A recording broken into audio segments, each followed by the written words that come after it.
Nitondran'Andriamatoa Girivran-Drenarsoa sy Lombavambahoaka voafidy ao anatin'ny boribory-tany fahadimy sy eto Antananarivo renivohitra fanazavana moa izay fivoriana no tanterahana teny amin'ny trano fonena ny filoha teo aloha Andriamatoa Marc Ravalomanana izay arahantsika ny fanehoan-keviny.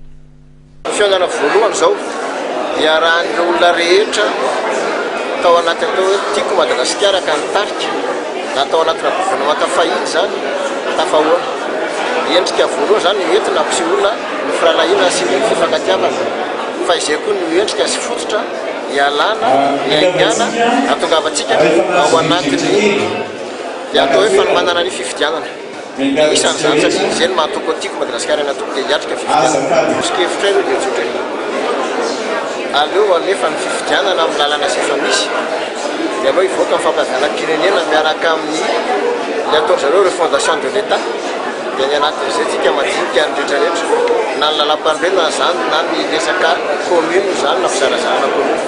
Manao atao le fifidianana be ny tanàna satria ny vahoaka dia efa ory tsy manana olo voafidy anatanteraka ny asa izay tiana atao eny amin'ny fototra.